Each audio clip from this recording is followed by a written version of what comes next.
Boa tarde a todos. Eu sou Ana Paula Marchiori, da Casa do Caminho, e estamos aqui para mais um estudo do nosso Evangelho segundo o Espiritismo. Hoje, no capítulo 17, do item 5 ao item 8, nós vamos falar da parábola do semeador, do dever e da virtude. Mas antes de falar, a gente ter essa nossa conversa, né?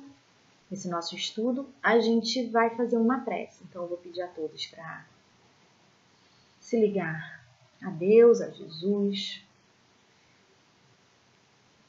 e nos ajudar nesse momento de vibração. Senhor Jesus, aqui estamos para mais um estudo. Que o Senhor possa nos sustentar, nos ajudar com a inspiração, para que a gente possa guardar nos nossos corações e nas nossas mentes todos esses ensinamentos para fazer uso no momento oportuno, no nosso dia a dia. Te pedimos também, Senhor, para que nos ajude com a tecnologia, para que nosso estudo consiga ser bem executado. Enfim, Senhor, para que todos possam assistir com tranquilidade e que a gente possa refletir sobre tudo isso. Que os bons espíritos possam nos ajudar nesse momento, com a sua paz, com a sua tranquilidade, com o seu amor. Que seja em seu nome, em nome de Deus, que possamos encerrar a prece e iniciar o estudo da tarde de hoje. Graças a Deus. Muito bem. Estamos aqui, então. Vamos começar? Vocês vão entender por quê. A gente vai começar pelo dever. A gente vai falar primeiro do dever, depois a gente vai falar das virtudes e por último a gente vai falar da parábola do semeador. Por quê? O dever, para a gente estudar o dever, o dever está no item 7. Os espíritos trazem para a gente que o dever ele se acha em antagonismo com os nossos interesses e os desejos do nosso coração. Por conta disso, é tão difícil de ser cumprido na maioria das vezes. Por quê? Vamos pensar que a gente ache uma mala cheia de dinheiro. E aí, a gente acabou de ficar desempregado. A gente tem que pagar o nosso aluguel, ou a gente tem 1000 contas para pagar. A gente está com um filho doente, ou com uma mãe doente, precisando comprar remédio. E a gente achou aquele dinheiro ali. O nosso dever é de devolver. Ele vai esbarrar na honestidade, né? No pensar no próximo, que de repente aquela pessoa que perdeu o dinheiro está precisando daquele dinheiro, às vezes é um funcionário que vai ter que tirar aquele dinheiro do seu bolso e não tem de onde tirar. Enfim, a gente vai pensar em tudo isso. Mas isso vai conflitar com os nossos interesses, com o desejo, às vezes nem é o desejo do nosso coração, mas com as nossas necessidades que estão ali se fazendo presentes. E aí a gente pensa assim, eu vou devolver, né? Mas em compensação, como é que eu vou fazer para pagar as minhas contas? Será que Deus não está me dando isso para eu poder pagar as minhas dívidas? Será que... Mas aí a gente, com o dever, a gente vai usar da honestidade, que é um dever. E aí a gente resolve buscar o dono daquele dinheiro, né? E depois a gente vê como é que a gente vai arcar com as nossas dívidas, com as nossas necessidades, como é que a gente vai fazer. Quando a gente decide pelo dever, mesmo tendo conflitado um pouco, mesmo tendo ficado na dúvida, mas quando a gente decide cumprir com o nosso dever social, moral, religioso, né? E para com o próximo, o que a gente faz? A gente está dando um passo na direção da nossa evolução. Por isso o dever é tão importante. O homem que cumpre o seu dever, ele já está caminhando na direção da virtude. É um dos pontos da virtude. Por isso esse capítulo tem esses itens aí tão todos juntinhos. E aí os espíritos perguntam assim: qual é o limite? Onde começa o dever e aonde ele termina? E aí ele diz que o limite do dever, ele começa quando a gente ameaça a felicidade, a paz, a tranquilidade do outro. E termina quando esbarra na nossa tranquilidade, na nossa paz, na nossa harmonia. Como assim? Olha só. Lembra que a gente falou ali agora da mala de dinheiro? Então, quando eu resolvo ficar com dinheiro, para mim, eu estou esbarrando na felicidade, na tranquilidade, na paz do outro que ficou sem o seu dinheiro, né? Por outro lado, quando eu resolvo cumprir, aí eu tenho dever para com o próximo.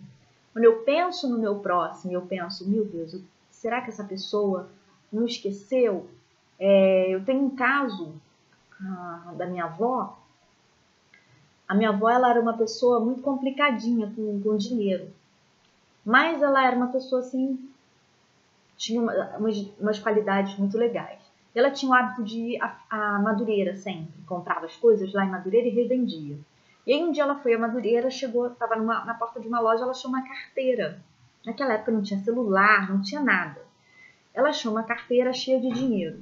E olha, notem, minha avó era uma pessoa difícil com dinheiro. Ela achou essa carteira e não tinha documento, não tinha nada.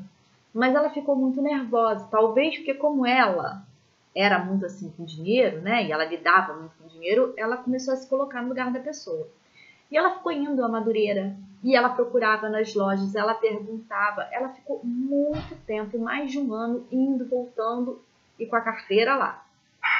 Depois de muito tempo, é que ela resolveu usar aquele dinheiro, porque ela viu que ela tentou de todas as formas e ela não conseguia dormir. E ela rezava, pedia a Jesus para mostrar o dono do dinheiro para ela.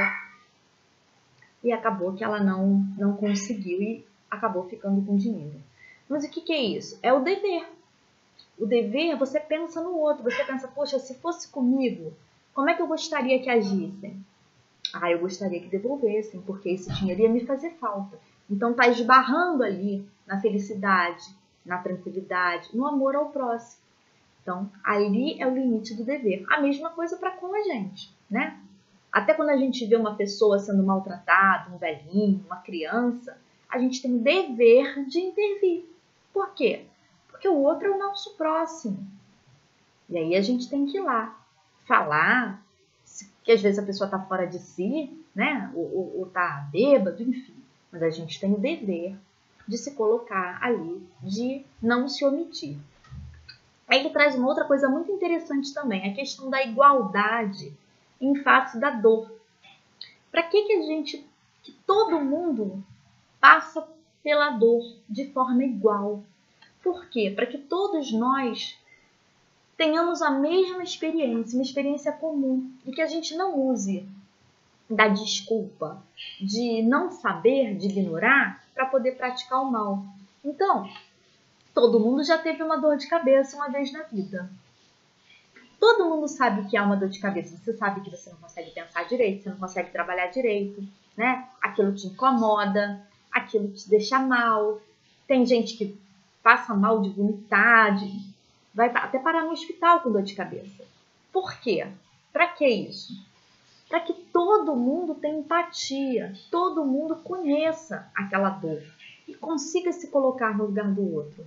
E na hora de dar uma pancada na cabeça de alguém, não vou dar uma pancada porque eu sei como é que dói uma dor de cabeça, né? Então eu não vou praticar esse ato ruim porque eu sei o que é essa dor. A gente agora está passando todo mundo por uma pandemia. Todos nós estamos vivenciando a mesma dor. Todos nós estamos com a possibilidade de ter um familiar, um amigo que possa ser contaminado, que possa vir desencarnar com isso. Todos nós podemos, nós mesmos, desencarnar, né? A qualquer momento com isso, a gente não sabe. Todos nós estamos estamos tendo que ficar isolados. Alguns não estão se isolando, mas aí é o livre-arbítrio. O dever, ele está atrelado ali ao livre-arbítrio. Cada um vai responder pelo seu livre-arbítrio. Mas todos nós deveríamos cumprir com o nosso dever. Usar máscara, higienizar as mãos, evitar aglomeração. Isso é o nosso dever, né? Fazer as coisas com responsabilidade. Por quê? Porque esbarra no amor ao próximo. Se eu amo o meu próximo, eu vou cuidar dele. Eu vou ter todo o cuidado para que o meu próximo não seja contaminado, para que o meu próximo fique bem, assim como eu quero ficar bem, né? Esse é o dever. E aí a gente vai para a virtude. Quando a gente fala de virtude, a gente vai falar o seguinte, a gente vai pensar o seguinte: é o conjunto de todas as qualidades essenciais que constituem o homem de bem. Olhem só, todas as qualidades essenciais para constituir o homem de bem. Ai, tá longe, né, gente? Vamos combinar?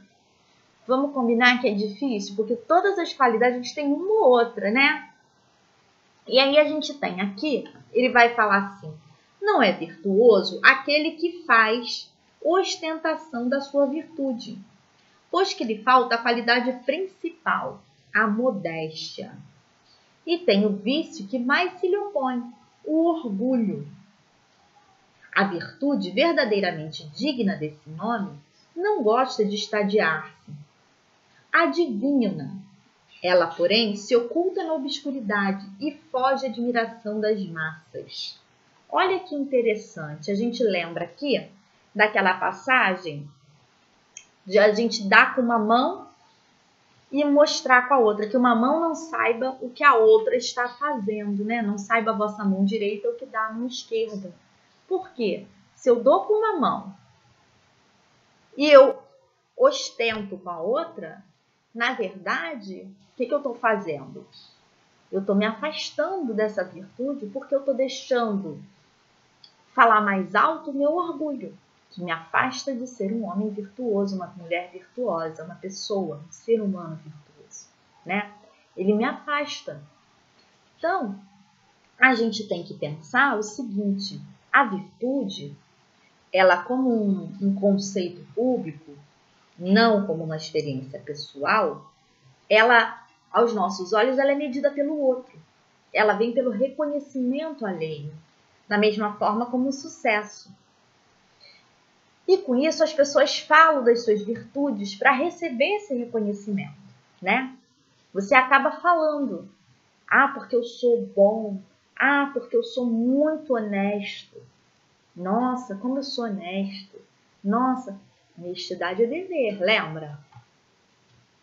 Ah, mas é um dever que quando você cumpre, você está sendo virtuoso. Beleza. Mas se eu começo a alardear isso, se eu começo a falar disso, então eu já não estou sendo virtuoso. Agora, a virtude, quando a gente acha que é o outro que vai dizer se a gente é virtuoso ou não, a gente fica fazendo propaganda da nossa virtude. A gente fica divulgando tudo que a gente faz. Então, a gente não faz o bem pelo prazer de fazer o bem. A gente não pratica a caridade pela alegria que a gente sente naquele momento. A gente pratica porque a gente quer ir depois para o Facebook e postar lá: olha, eu estava fazendo caridade. Eu estava ali ajudando o outro. Ali você está fazendo uma propaganda, uma autopromoção, né, das suas virtudes ou das suas pseudo-virtudes. Porque a verdadeira virtude, ela é tímida, né? A verdadeira virtude, ela não fala de si mesma. Ela não faz propaganda de si. Por quê? Se ela fizer, até porque se ela começar a falar, o outro não vai acreditar. A virtude, né? Quando você começa a falar que eu sou muito bom, eu tinha um amigo que ele falava: nossa, eu não entendo por que isso acontece comigo, eu sou sou tão bom, eu sou uma pessoa tão boa. Oi? Sim, você faz algumas coisas boas, mas você é tão bom que você não merece passar certas coisas? Quem é que é tão bom que não merece passar por nada? Jesus passou. Jesus, ele virou pra gente e falou: quem quiser seguir-me, que pegue a sua cruz, né? Ou seja, que passe pela sua dor, que aceite a sua expiação, as suas provas. Se Jesus passou, por que a gente não vai passar? Mas tem gente que acha que é muito bom e que fica promovendo, né? Se autopromovendo. E isso aí não é muito legal, porque os outros começam a nem acreditar e nem validar. Né? Você fica falando que você é muito honesto, daqui a pouco outro vai falar, opa, peraí. Ah, eu sou muito simpático, eu sou muito bom, eu faço muito bem. Aí o outro já começa, peraí, tem alguma coisa errada. Porque quem é realmente não fica falando o que é, né? A gente descobre essa pessoa pelo convívio. A gente descobre, conforme a gente vai vivenciando ali com aquela pessoa, as outras pessoas enxergam a virtude e não a própria pessoa. A própria pessoa nem se vê virtuoso. Aqui ele fala, Vicente de Paulo era virtuoso, outros tantos eram virtuosos, muitos outros quase desconhecidos no mundo, mas conhecidos de Deus. Quanta gente que está por aí fazendo bem, né? Ajudando, recolhendo pessoas. Eu ouvi uma historinha de uma senhorinha que a pessoa foi lá na casa dela e ela não tinha filhos. E aí a pessoa começou a ver um monte de criança lá na casa dela, e aí um chamava vó, ué, mas você não tem filho? E uma situação difícil, a senhorinha tinha pouquíssima condição, sabe? Era uma situação de muita dificuldade, não vou dizer miséria, mas de muita dificuldade. E aí, cheia de netos, e aí o moço perguntou, mas quem são esses netos se você não tem filhos? Não, esse aqui, a mãe dele começou a se prostituir e aí aqui não dava para ficar com essa criança. Aí eu trouxe ela para cá, fiquei com ela. Aquele outro ali, o pai foi preso, não tinha mãe, o pai foi para cadeia, eu acolhi ele aqui. O outro, a mãe viciada em crack, e cada um era uma história, ou seja, ela recolheu todas aquelas crianças dentro de uma situação financeira difícil. Não era dizer que era uma pessoa de posses, não. Dentro de uma dificuldade, ela dividiu um pouco que ela tinha. Ninguém sabe o nome dela. Ninguém sabe o que ela está fazendo. Mas ela está lá.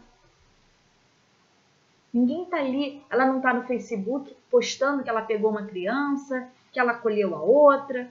Ela não está. A gente só sabe que ela está fazendo bem. Deus é que sabe da virtude dela. Agora, quando a gente vai para uma rede social, ou quando a gente vai para uma roda de conversas, né? E a gente começa a falar do que a gente fez, ou do que a gente, achando que a gente é maravilhoso, porque eu vou na casa espírita, e aí eu evangelizo crianças, e eu sou muito boa. Caramba! Será que eu sou muito boa? Será que eu não estou devolvendo o mínimo do mínimo do mínimo que eu recebi? Ou tentando colocar em prática um décimozinho daquilo que eu me comprometi de fazer nessa encarnação? Ainda estou achando que estou fazendo muito? Ainda fico divulgando isso? E com relação a esse negócio da divulgação, tem uma coisa interessante. Uma vez numa reunião, a gente falando com o Dr. Herman, e aí, com relação, hoje em dia está na moda, né, esse marketing social, as empresas fazem muito marketing social. E aí vamos dizer que uma empresa queira dar bolsas ou alimento ou ajudar. Qual é o mérito disso? Né? Existe mérito? Será que existe? Será que a gente aceita vincular? Não? E aí o Dr. Herman diz assim, olha, isso é muito importante, porque quem tem a necessidade não quer saber se o outro está se promovendo, não quer saber se o outro está se divulgando. Ele quer saber que ele tem a necessidade, ele precisa receber. E Jesus está encaminhando para ele. Agora, com relação ao outro, aí isso é com ele. O que ele está fazendo, se ele está fazendo pelo prazer de fazer, ou se ele está fazendo por uma divulgação de imagem, da marca e etc., é com o outro. Então, se eu, Ana Paula, resolvo comprar 20 cestas básicas e ali no largo no largo da Taquara, sei lá, em algum lugar, distribuir para pessoas carentes, quem está precisando está recebendo. Agora, se eu estou fazendo para aparecer, ou se eu estou fazendo porque eu vi ali um monte de pessoas precisando muito, e estou ali na calada da noite, como ele diz aqui, ó,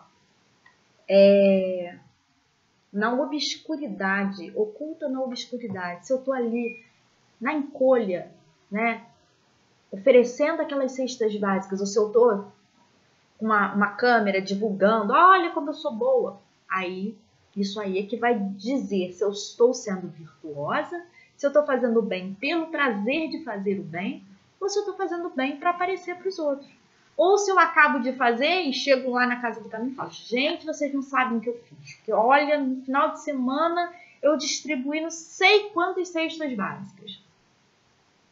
E aí? Aí eu já recebi a minha parte, o meu reconhecimento aqui, né? A gente já teve o reconhecimento do homem, e aí a gente não tem o reconhecimento principal, que é o de Deus. E aí a gente vai agora para a parábola do semeador. A parábola do semeador, ela é muito interessante, ela é muito bonita e é muito importante da gente refletir. Diz assim, eis que o semeador saiu a semear. E quando semeava, uma parte da semente caiu ao pé do caminho. E vieram as aves e comeram-na. E outra parte caiu em pedregais, onde não havia terra bastante, e logo nasceu, porque não tinha terra profunda. Mas, vindo o sol, queimou-se e secou-se, porque não tinha raiz. E outra caiu entre os espinhos, e os espinhos cresceram e sufocaram-na. E outra caiu em boa terra, e deu fruto, 100, outro 60, outro 30. Quem tiver ouvidos de ouvir, que ouça. Isso está no Evangelho de Mateus. E aí a gente vai fazer uma análise aqui. Primeiro, por que Jesus falava em parábolas, né? Porque ele se utilizava daqueles elementos simples da natureza, do convívio diário ali das pessoas, para que aquelas pessoas pudessem entender o que ele estava trazendo. E aí a gente entende que o semeador é Jesus. As sementes são os ensinos que ele traz para a gente. E a terra somos nós, homens, os nossos corações. E aí a gente vai pensar assim, o simbolismo dessa semente. A primeira semente que caiu no caminho e as aves a comeram. São aquelas pessoas que recebem a palavra, né, o conhecimento, tem acesso ao conhecimento, mas não tem interesse, não acredita, né? Acaba desprezando, ou então tem acesso a tudo aquilo, recebe, mas logo na primeira dificuldade, na primeira coisa que acontece, vem as aves. O que são essas aves? São os espíritos, as influências espirituais que se aproveitam das situações e das nossas más tendências para nos fazer voltar para aquele primeiro estágio lá e nos afastar de Deus, nos afastar de Jesus, né? Então a gente tem aí o conhecimento, mas a gente logo na dificuldade, na primeira coisa que acontece, a gente não internalizou aquilo e a gente se afasta. A segunda, a semente que caiu nos pedregais. Nasce, o sol queimou, mas como ela não tem raiz, o que seria isso? São as pessoas que conhecem os ensinamentos de Jesus, né? As leis morais de Deus. Elas têm, no primeiro momento, uma certa alegria, né? Quando elas recebem aquilo, mas ignoram que uma coisa muito importante, que elas precisam do esforço para incorporar os valores. Elas não compreendem de verdade os ensinos de Jesus. E elas acreditam que, como elas estão ali na casa espírita, na igreja, ou fazendo alguma coisa boa, elas são isentas das dificuldades, das dores. Só que elas recebem os ensinamentos. Aí vem o sol. O que é esse sol que queima? São as nossas provas, as nossas expiações, que vêm nos aprimorar, né? E que queima aquela fé que a gente não deixou crescer dentro da gente. Queima aquele entendimento que a gente não aprendeu das leis de Deus, do entendimento da vida.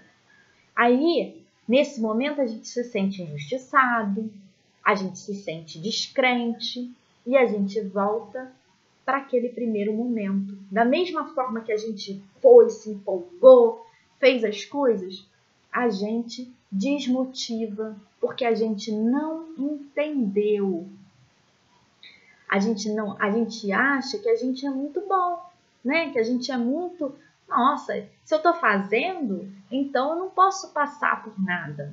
Lembra da cruz que Jesus falou que quem quisesse vir até ele, que pegasse a sua cruz? A gente tem que pegar a nossa cruz, as nossas dificuldades. Senão, a semente vai queimar ali com o sol da fé, da esperança, do trabalho, tudo isso. E aí a gente tem ainda a semente que caiu entre os espinhos. Esses aí têm contato, se interessam, até escutam e entendem a palavra e os ensinamentos de Jesus e de Deus. Contudo, assim como aqueles outros que quando recebem o da semente, eu não comentei isso, mas aquele da semente que cai nas pedras, assim que a semente cai, ele se anima todo. E aí ele vai, é aquela pessoa que chega na casa espírita e logo ela se empolga e ela quer se envolver nos trabalhos, não sei o quê. E aí, quando começam as dificuldades, ela logo abre mão. Aqui já é outra situação. Aqui já são os espinhos. E o que são esses espinhos? São os chamamentos do mundo. A gente está ali, a gente está empolgado, a gente está fazendo as coisas, mas aí devagarzinho vem vindo os chamamentos do mundo, né? A gente vive uma vida muito mais material do que espiritual.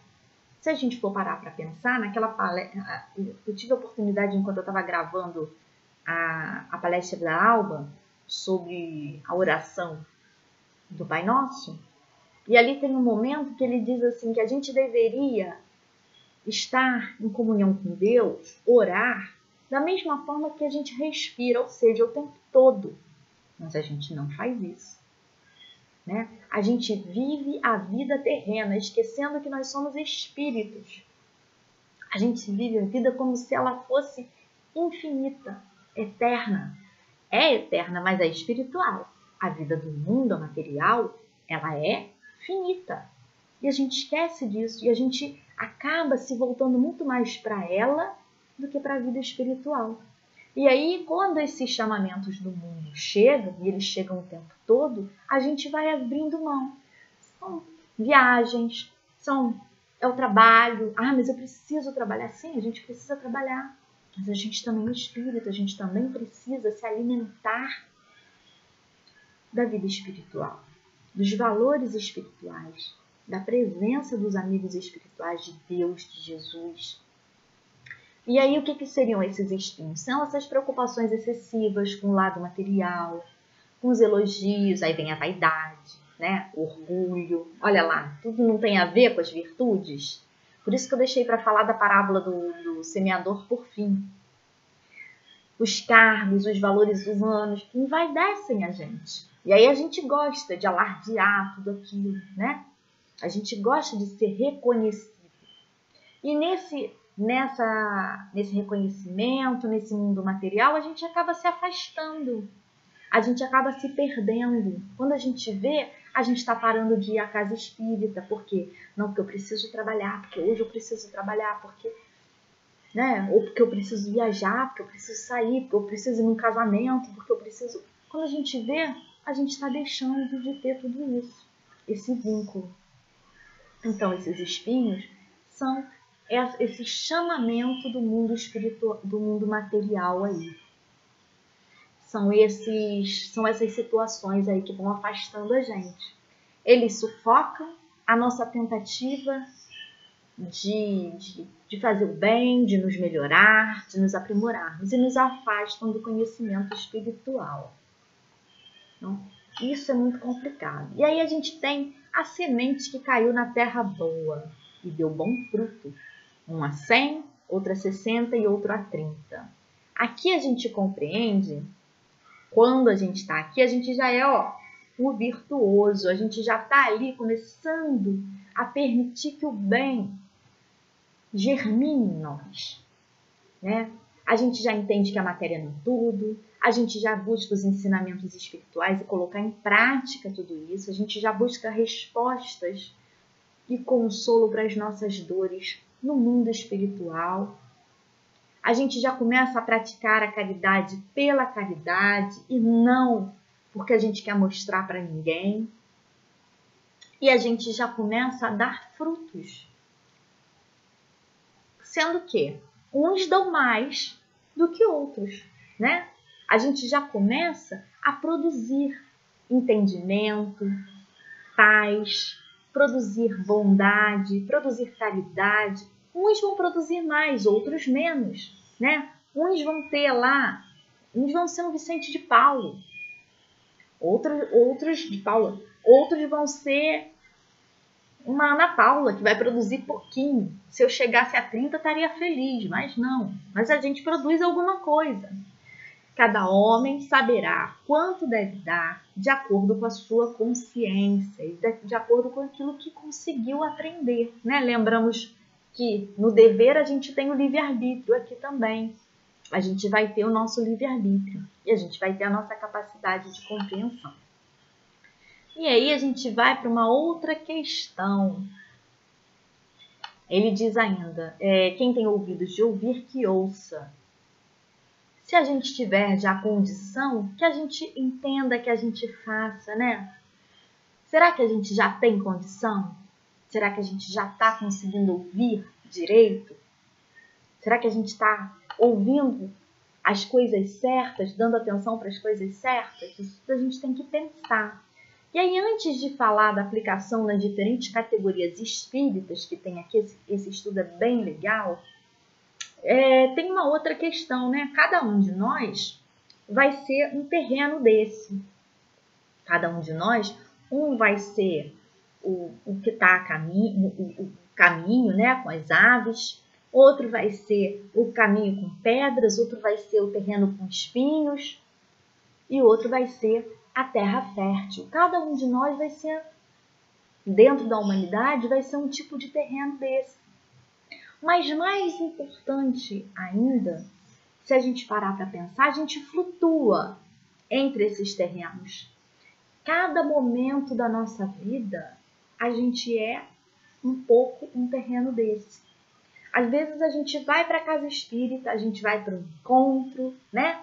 E aí a gente volta do encontro, a gente acabou de receber um monte de ensinamento, e aí a gente volta desse encontro, e ali a gente já, no meio do caminho, a gente já se aborrece, a gente já briga, a gente já perde tudo aquilo que a gente adquiriu de conhecimento. Aí a gente representa o quê?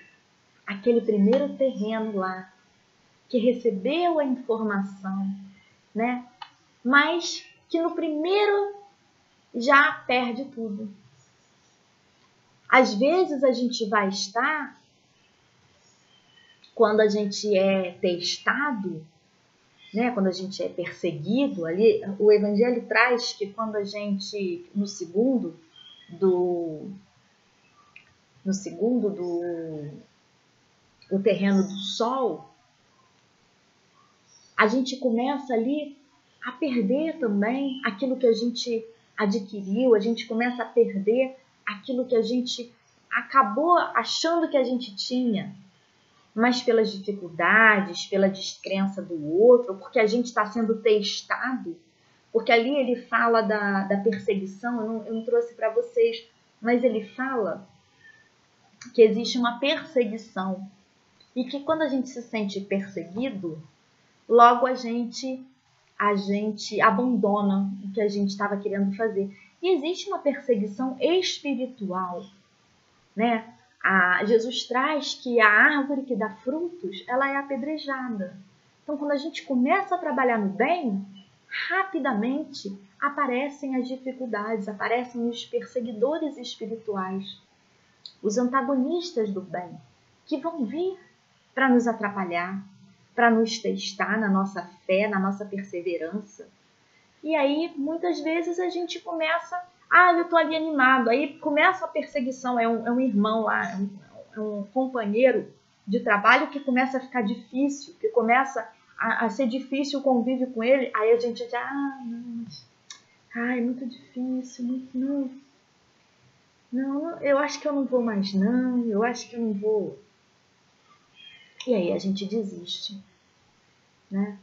Isso é muito complicado, a gente tem que parar para pensar se a gente não está oscilando, né? Alguns momentos a gente é virtuoso, que bom, alguns momentos a gente é terra fértil, mas a maioria das vezes a gente está ali oscilando entre os outros terrenos.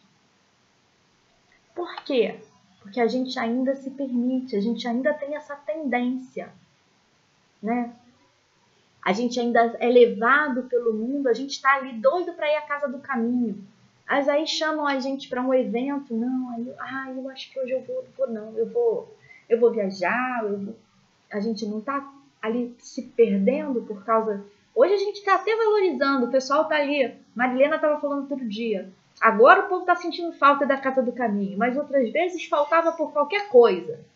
E realmente, a gente agora está tendo até uma lição aí do quanto é importante a nossa casa espírita, né? O quanto faz falta para a gente. E aí, para a gente finalizar aqui, a gente tem a aplicação dessa parábola nas diferentes categorias espíritas. A gente vê na parábola os espíritas que atentam nos fenômenos materiais sem tirar qualquer consequência moral. Ou seja, eles ficam muito animados, eles chegam... Agora é moda ser espírita, né? É legal você ser espírita. Então, uns vêm porque é moda, outros por curiosidade, outros vêm porque gostam do fenômeno, da coisa toda, querem ver, né? O espírito falar com sotaque, ou acha que vai chegar e a mesa vai levantar, ou fenômenos de materialização, enfim. Vem pela parte do fenômeno. Não vem pelos ensinamentos. Não vem por uma busca de um aperfeiçoamento moral. Esses são aqueles que a semente caiu no pé, no caminho, e as aves vão lá e comem. Por quê? Porque os espíritos mesmos fazem questão de afastá-los na primeira situação, porque eles não estão ali no interesse de se aperfeiçoar, eles estão ali por uma questão superficial, né? Os outros se preocupam com o lado brilhante das comunicações e depois se conservam frios e indiferentes quanto eram. Esses são outra categoria, né? Eles vêm, eles acham, são eles que eu estou dizendo nós, né? Nós todos. Se preocupam com as comunicações. Então a gente vai lá no 2 de novembro, é ótimo para exemplificar isso. A gente vai lá, A gente recebe uma mensagem do nosso parente, a mensagem é linda, a gente chora, a gente acha tudo muito bom, a gente ouve uma palestra, e aí a gente sai dali, dobra aquela mensagem, bota na bolsa e nunca mais olha para aquilo e não se modifica. A gente continua do jeito que a gente estava. A mensagem do Dr. Herman não entra no nosso coração e não modifica a gente vai lá, a gente acha lindo. Nossa, que mensagem maravilhosa! Mas o que aquilo trouxe para mim de mudança? O que aquilo fez eu modificar o meu comportamento? Porque o Dr. Bezerra, quando ele entra em contato com a doutrina espírita, ele modifica, ele aprimora imediatamente a sua vida. Paulo de Tarso, quando entra em contato, né, através da visão dele com Jesus, ele muda completamente. E tantos outros, o próprio... Ai, Jesus, não fala o nome dele agora. O próprio Vicente de Paulo. Tantos outros, Santo Agostinho, que quando tem contato, dão uma guinada, alguns já estavam no caminho, mas dão uma melhorada. E a gente recebe as mensagens, o que a gente faz? Continua ouvindo e fazendo as mesmas coisas, né? Esse aí são as sementes que caem nas pedras. E o sol nasce e queima. Por quê? Porque a gente não tem fé, a gente não guardou aqueles ensinamentos no nosso coração. A gente não se modificou. Então, aquilo que nasce, quando vem a dificuldade, a gente imediatamente, não, mas não vou fazer não, eu vou largar mesmo o trabalho, eu não vou fazer. Por quê? Porque não absorveu aquilo, não entendeu a proposta. E aí vem os outros, que reconhecem os bons conselhos, os admiram, né, as mensagens, mas para aplicar aos outros, não para si. Então, eu vou na Casa do Caminho, eu ouço aquela palestra maravilhosa, perfeita. Se meu marido tivesse aqui, meu Deus, pena que eu não gravei, porque se eu tivesse gravado, eu ia levar e ia fazer ele ouvir isso tudo hoje. Mas quem estava lá? Era o meu marido ou era eu? Isso aqui, meu Deus, parece que estava falando da minha vizinha. Escrita, olha isso, ela precisava ouvir uma coisa dessas. Mas quem estava lá? Era a minha vizinha ou era eu? Então, a gente recebe esses conselhos, recebe os ensinamentos, mas a gente não olha para a gente olha para o outro. E aí é onde os espinhos crescem e sufocam. Os espinhos do orgulho, da vaidade, né? De se achar melhor do que os outros. Porque eu não tenho defeito, quem tem defeito é o outro. Eu não preciso melhorar nada, eu sou muito boa, já estou aqui. Quem precisa melhorar é o outro que não está vindo à casa espírita. É o outro que não está ouvindo isso, que ainda tem muitos defeitos. Mas lembra do argueiro e da trave no olho da gente? Quem é que está numa situação mais complicada? Quem tem o argueiro ou quem está com a trave e está olhando para o argueiro do outro? O argueiro é pequenininho, a trave, não. Então, a gente está ali o tempo todo jogando para o outro e não se auto-avaliando, não refletindo os conhecimentos, o que eu posso melhorar, o que essa lição que o Dr. Herman trouxe pode fazer com que eu modifique os meus comportamentos, o que eu tenho aqui que aprender, né? A própria pandemia, o que eu preciso aprender com isso? E não ficar focando no outro. E por fim, essas instruções são como a semente que cai na boa terra e dá bons frutos, e que se modificam, e que se melhoram, e que se reconhecem como espíritos ainda precisando evoluir, e que buscam, né, mais conhecimento, mais trabalho. Então fica aqui a proposta para a gente pensar que tipo de espírita a gente está sendo, que tipo de terreno a gente está sendo. Se a gente está utilizando dessas palavras, desses ensinamentos para nosso benefício, para a gente se melhorar, para a gente caminhar, para a gente evoluir. Afinal de contas, a gente quer sair dessa encarnação melhor do que a gente entrou, né? Então vamos observar bem, não vamos observar esse terreno como uma coisa estanque, não. Vamos pensar nesse terreno como momentos da vida da gente e que a gente se apresenta de uma forma ou de outra.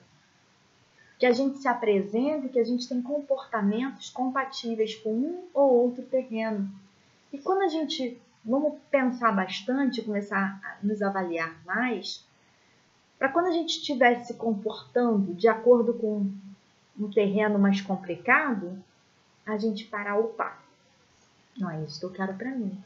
Esse comportamento tem mais a ver com aquele terreno lá, que não é o que eu quero. Não é o tipo de terra que eu quero ser. E rapidamente a gente voltar, se recompor, faz uma prece, se liga a Deus e a gente vai na caminhada em direção a Deus, a Jesus e todos esses amigos espirituais aí. Queridos, muito obrigada. Que Jesus nos abençoe a todos e que nós sejamos todos terrenos férteis a maior parte do tempo. Que assim seja, graças a Deus.